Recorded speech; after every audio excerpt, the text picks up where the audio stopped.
Hono coroko. Ko itu dari, ya. Dari sana akan kembali ke sana lagi gitu. Kita adalah tak ubahnya orang yang masih tidur dan baru bangun, dan di angkasa ada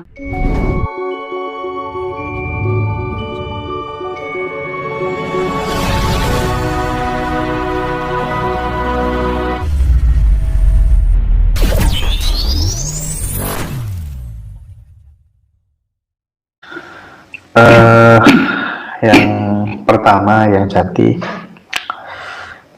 saya dengar cerita kalau misalnya ada orang kesini begitu punya masalah, punya problematika hidup, itu yang jadi bisa langsung dengan bimbingan guru sejati membuka kitab suci. Nah, terus kemudian ayat berapa itu akan ketemu solusinya, itu bagaimana ceritanya? Benar apa enggak dia? Ini ya, itu sebenarnya bukan salah satu cara penyelesaian, tapi salah satu alternatif. Siapa tahu kalau benar, gitu ya. Karena sebenarnya yang mengetahui itu adalah yang bersangkutan sendiri. Nah, padahal saya adalah pihak lain. Tapi umumnya dari kalau misalnya 10 gitu, kok yang 9 itu mengatakan benar umumnya. Ya, lah di sinilah baru kita yakin bahwa kebenaran itu mutlak miliknya guru besar, ya. Jadi misalnya nih orang yang datang ke sini adalah Nasrani, berarti kitab sucinya Injil. Ya, biasanya kalau dijelaskan dengan Injil itu mereka semakin pas, ya, kalau Nasrani. Gitu. Itu artinya dilihat dari kitab suci apa aja bisa. Bisa. Dan yang jadi mempelajari semua kitab suci itu. Ya, tidak belajar tekun, enggak, cuma paham, ya. Tetapi kalau ditarik sebuah konklusi, kira-kira kitab suci itu andai kata kemudian diperas, nilai-nilai yang dapatkan, itu kira-kira poinnya apa?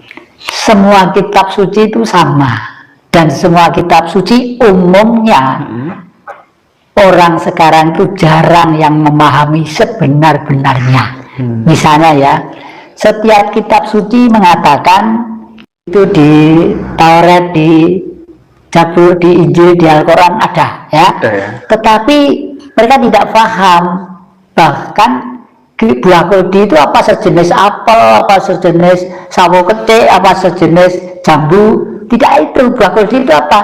Indung telurnya wanita. Kalau indung telur itu dipetik, dikirim sperma oleh laki-laki, nanti akan memikul beban dosa. Artinya apa? Lahir menjadi bayi, memelihara, menjaga kesehatan, ya. Itu dosanya. Dosanya itu besok kalau sekolah bagaimana, kalau anaknya banyak itu warisannya bagaimana. Artinya itu yang disebut dosa, ya. Dosa itu pada waktu roh suci masih berada di indung telur, di buah keldi, yang tidak ada dosa.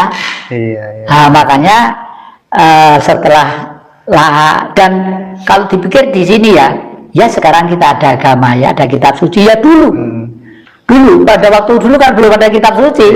Orang hidup sudah diciptakan untuk laki-laki dan wanita. Jangankan kok manusia, semua makhluk yang hidup ya seperti itu. Ya kucing, ya sapi, ya kerbau, ya kuda. Anehnya loh, mereka itu kok ngerti semua kalau itu gandengannya. Hanya karena ini masih manusia, harus ada etika dan norma dan pengertian yang dalam, ya. Oke, kita lanjutkan yang jadi. Jadi sekali lagi, mau tarot, mau kitab suci itu adalah alternatif untuk menyelesaikan masalah, ya. Karena yang bisa menyelesaikan sebenarnya adalah diri kita sendiri, ya.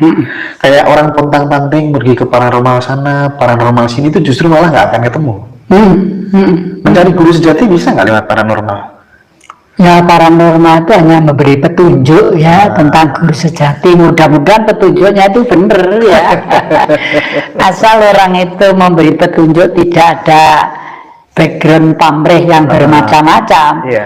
Misalnya nanti kalau ketemu guru sejati kayak nggak kesini lagi. Gitu. Ya itu punya pamrih ya. Itu yang nggak boleh. Yang nggak boleh. Ya.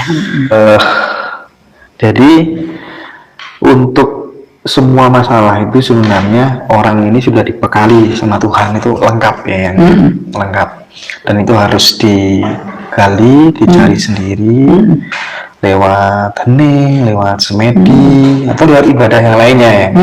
Tapi yang menarik ini, yang tadi sempat mengatakan bahwa saya ini nggak tahu, suka sekali dengan yang namanya Buddha, kan, sampai kemudian masa kecilnya Siddhartha Gautama gitu.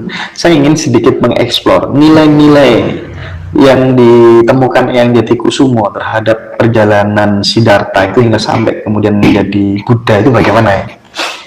Ya, pertama kali saya itu sejak kecil ya, dan kalau Mas Hendra ke rumah saya boleh dikata full patung Buddha, mulai dari yang ukuran sekian sampai yang hanya kepalanya aja sekian.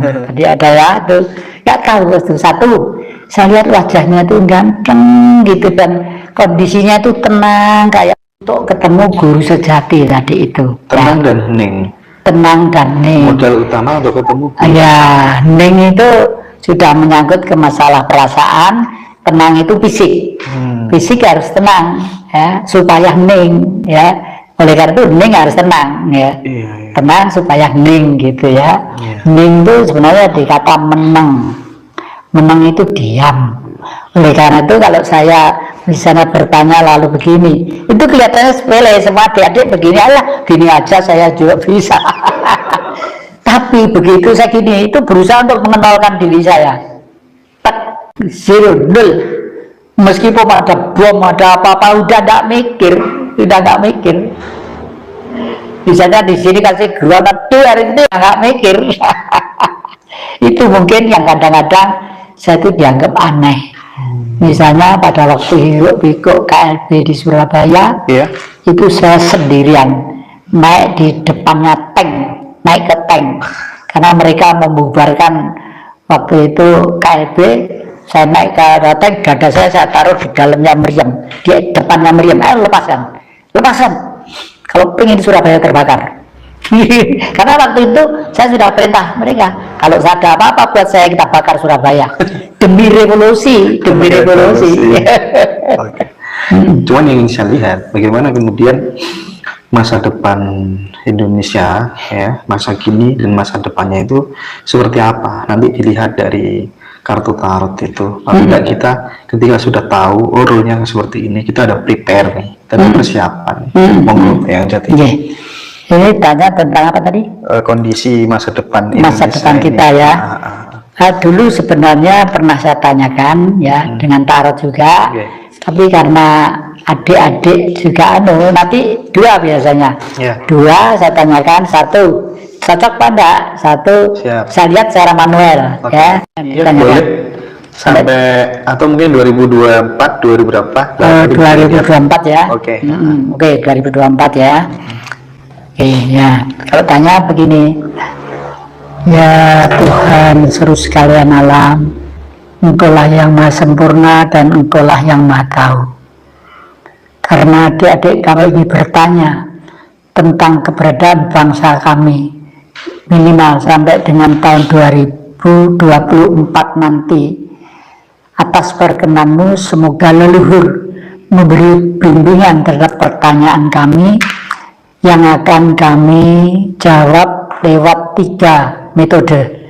Metode pertama adalah metode gerak tangan kami, metode kedua adalah kitab suci, dan yang ketiga adalah kartu tarot. Atas perkenanmu ya Allah, semoga jawabannya tidak menyimpang terlalu jauh. 2024.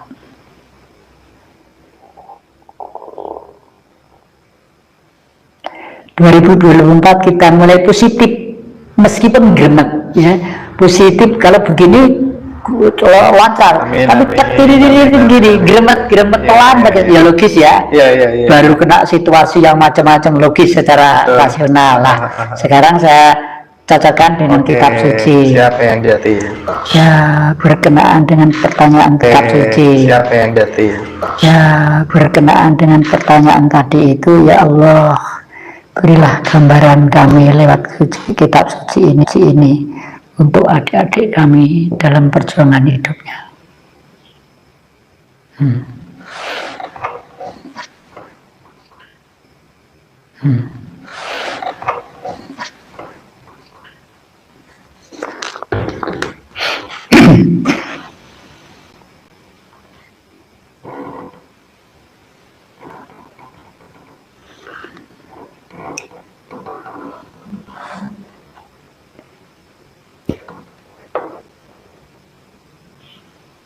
Suratnya Anal, semut. Ya, semut. Semut itu melakukan agama ya. Ya.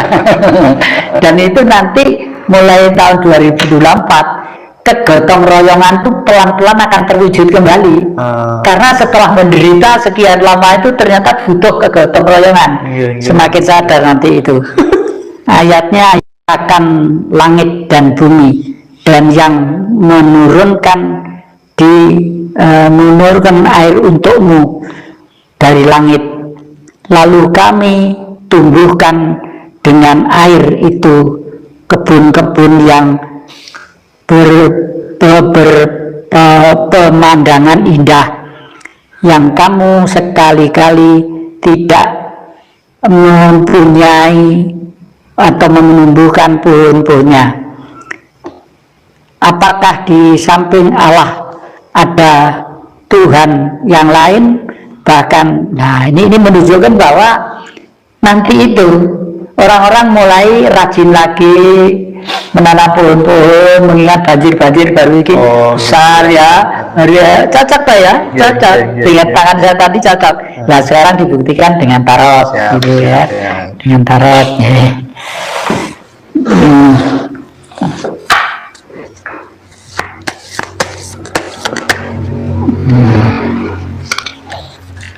Tarot. Ini jumlah orangnya berapa? Ada 5. Ada 5, ibu itu 6 ya. 6.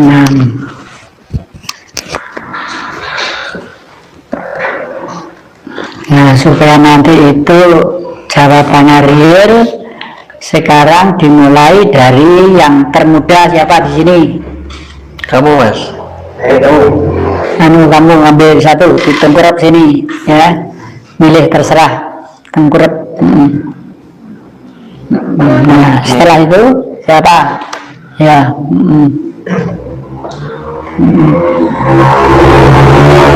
Nah ayo siapa setelah itu? Muda ya, muda ya. Nah Putri sekarang.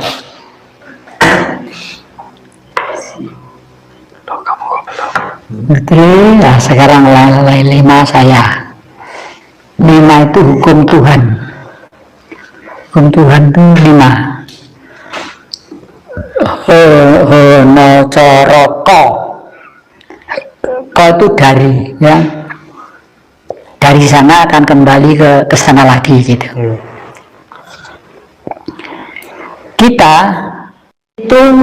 Kita adalah tak ubahnya orang yang masih tidur dan baru bangun, dan di angkasa ada tameng yang melindungi bangsa ini dengan kekuatan energi 3. Energi 3 itu energi Siwa, energi Wisnu, dan energi Brahma. Dan pada waktu inilah Indonesia, dulu disebut Majapahit, berkuasa 341 tahun, dipimpin oleh Tribuana Tunggadewi. Dan nanti itu beliau akan lahir kembali untuk memimpin kita. Mudah-mudahan ya Nak. Amin. Yang kedua, keluarga sang pecinta. Jadi keluarga semua cinta kasih mendapat sinar matahari ya. Sinar matahari, di sini ada gunung, di sini ada anak-anak, suami, istri, dan matahari bersinar dengan baik ya. Ini kuda keberuntungan. Jadi ya memang Bagaimanapun di tengah-tengah bangkrutnya dunia, Indonesia asal tahu siapa apa Indonesia pasti akan begini. Nah, meskipun kita kaya surga dunia, tapi kalau tidak tahu Indonesia apa, ya bangkrut terus ya. Tapi tahun nanti itu saya yakin mereka sudah mulai sadar. Persis tadi yang kita ngecek di TV tadi Bu ya. Nah, nanti itu orang hidup loh dek, gak tekan kalau calang duit neng dindi gitu loh. Karena orang sedunia butuh Indonesia nanti itu. Orang sedunia butuh Indonesia ini. Ini duitnya menunggu.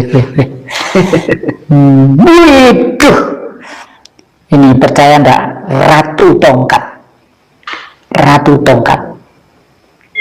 Saya tadi bilang apa? Tribuana Tunggal Dewi. Ratu ini.